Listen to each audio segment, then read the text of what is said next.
एकजुटीचा विजय असो। शेतकऱ्याच्या दुधाला 40 रुपये भाव मिळालाच पाहिजे, मिळालाच पाहिजे, झालाच पाहिजे, झालाच पाहिजे। 40 रुपये हक्काचे नाही कुणाच्या बापाचे, 40 रुपये हक्काचे नाही कुणाच्या बापाचे। विजय असो। दुधाला 40 रुपये बाजार, मिळालाच पाहिजे, दुधाला 40 रुपये बाजार, मिळालाच पाहिजे। कोण म्हणतं ते घेतल्याशिवाय राहणार नाही। एकजुटीचा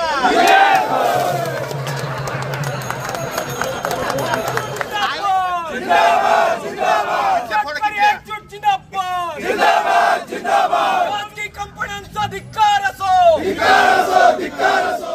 कोतुळच्या आंदोलनाला 10 दिवस झालेत। शेतकरी इथे ठाण मांडून बसलेले आहेत। कोतुळ आज बंद पुकारण्यात आला आणि आज दहीऐवजी दूध हंडी फोडून परिसरातील शेतकऱ्यांनी आपल्या मागण्या सरकार दरबारी पोहोचवण्याचा प्रयत्न केलेला आहे। 40 रुपयाचा हमी भाव हा दुधाला मिळाला पाहिजे, रेव्हेन्यू शेअरिंग आणि त्याचबरोबर FRPचं संरक्षण दुधाला मिळालं पाहिजे, यासाठी शेतकरी लढत आहेत। 30 रुपये सरकारने शासनादेश काढला की 30 रुपयाचा भाव हा खाजगी कंपन्यांनी द्यावा, मात्र तशा प्रकारचा कायदा नसल्यामुळे खाजगी कंपन्या सरकारच्या ह्या आदेशाला जुमानत नाही आहेत आणि त्यामुळे ते भाव द्यायला आज त्या कंपन्या तयार नाहीत। 5 रुपयाचं अनुदान जाहीर केलं आहे, मात्र मागचा अनुभव फार वाईट आहे। शेतकऱ्यांना हे अनुदान मिळालं नाही। 40-80% शेतकरी त्यापासून वंचित राहिलेले होते। त्यामुळे अनुदान किंवा असे शासनादेश नको, काहीही करा, परंतु 40 रुपयाचा भाव शेतकऱ्यांना द्या, अशा प्रकारची आर्त हाक महाराष्ट्राचे दूध उत्पादक या ठिकाणी घालतायत।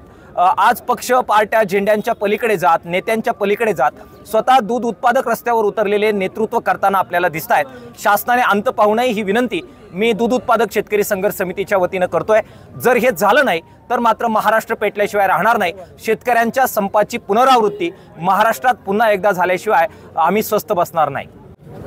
वस्तुस्थिती अशी आहे, दुधाचा एकंदरीत उत्पादन खर्च जर बघितला तर साधारणपणे सर्व त्यातमध्ये जर धरलं, शेतकऱ्याची मेहनत, शेती आणि बाकीचं सगळं पशुखाद्य, औषधं हे सगळं जर धरलं तर साधारणपणे 41 रुपयापर्यंत दुधाचा उत्पादन खर्च आहे।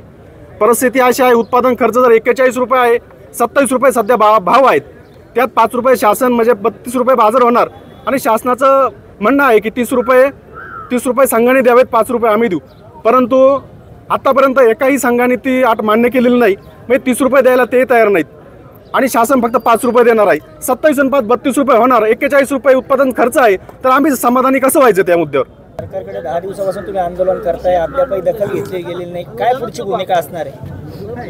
राज्याच्या सरकारनं जी काही बैठक आयोजित केलेली होती त्या बैठकीला प्रतिनिधी म्हणून मी स्वतः त्या ठिकाणी उपस्थित होतो। त्या ठिकाणी जे काही गाऱ्हाण आहे शेतकऱ्यांचं त्या मंत्री महोदयापर्यंत मी पोहोचवलं। मंत्री महोदयांना विनंती केली का शेतकरी म्हणतायत का अनुदानाचा यामागचा वाईट अनुभव आहे, त्याच्यामुळं अनुदान पूर्णपणे शेतकरी नाकारतायत। प्रति लिटर 40 रुपयाची मागणी केलेली आहे। जो काही द्यायचा आहे तो उत्पादन खर्चानुसार भाव दिला पाहिजे हे म्हणणं त्या ठिकाणी मांडलं, परंतु मंत्री महोदयांनी आणि त्या ठिकाणी जे काही आज खाजगी कंपन्या बसलेल्या होत्या दूध संघाच्या, त्यांनी सुद्धा सध्या दिलेला 30 रुपयाचा भाव सुद्धा नाकारला आहे। त्याच्यामुळे निराशापात्रात पडली आणि हे आंदोलन आम्ही पुढे चालू ठेवलेलं आहे। आमची एकच अपेक्षा आहे का अनुदान नको, आम्हाला भाव हवा आहे, हक्काचा भाव द्या, आमच्या शेतकऱ्याला सुखी करा, आमच्या शेतकऱ्याच्या मागण्या मान्य करा, ही आहे आमची मागणी।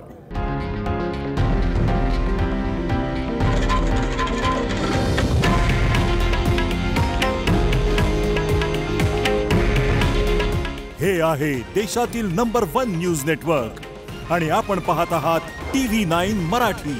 काळजी तुमची, हित महाराष्ट्राचं।